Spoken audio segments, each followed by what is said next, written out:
நான் உங்களுக்கு இளைப்பாறுதல் தருவேன். வருத்தப்பட்டு பாரம் சுமக்கிறவர்களே, நீங்கள் எல்லோரும் என்னிடத்தில் வாருங்கள், நான் உங்களுக்கு இளைப்பாறுதல் தருவேன் அப்படின்னு சொல்லிட்டு மத்தேயு 11:28 சொல்லப்பட்டிருக்கு. இங்கே பார்த்தீங்க அப்படின்னா, ஒரு அம்மா தன்னோட பிள்ளைங்களை அவ்வளோ கஷ்டப்பட்டு வளர்க்குறாங்க.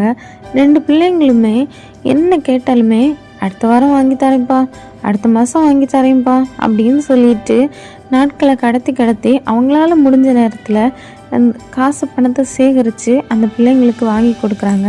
அந்த பிள்ளைங்களுக்கு ஒரு கஷ்டம்னு போய் நிற்கும் போதும் அந்த பிள்ளைங்களுக்கு ஒரு ஆறுதலை கொடுக்குறாங்க, ஒரு சொல்யூஷனை கொடுக்குறாங்க. இங்கே அந்த பிள்ளைங்க வளர்ந்துறாங்க. அந்த பிள்ளைங்க வளர்ந்து தனி கொடுத்தனம் போகிறாங்க.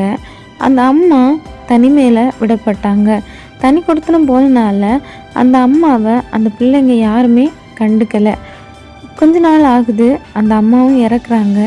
அந்த அம்மாவோட உடலை பார்த்து அந்த பிள்ளைங்க கதறி அழுறாங்க. எதுக்கு அப்படின்னா, இனி அந்த அம்மாவோட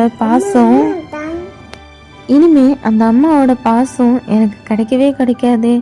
அம்மா எவ்வளோ ஆறுதலாக இருந்தாங்க, எல்லா விஷயத்துக்குமே ஒரு சொல்யூஷன் சொல்லி தருவாங்களே அப்படின்னு சொல்லிட்டு புலம்பிகிட்டே இருக்காங்க. இன்றைக்கும் உங்கள் வாழ்க்கையில் இசப்பாவை விட்டுட்டு சாத்தானோட வழியை பிடிச்சிட்டு நடந்துட்டு இருந்து வருத்தங்களும் கவலைகளும் கண்ணீரும் பாரங்களாலும் நிறைஞ்சிருக்கீங்களா? உங்களோட ஆத்மா செத்ததாக இருக்கா? இசப்பா சொல்கிறாங்க, வருத்தப்பட்டுட்டு இருக்காதீங்க, என்கிட்ட வாங்க, நான் உங்களுக்கு இளைப்பாறுதல் தருவேன். நீங்கள் என்ன பாவம் செஞ்சுருந்தாலும் நான் உங்களுக்கு இளைப்பாறுதல் தருவேன். நீங்கள் ஒன்று தான் செய்யணும், என்கிட்ட வாங்க, அது மட்டும்தான் நீங்கள் செய்யணும் அப்படின்னு சொல்கிறாங்க.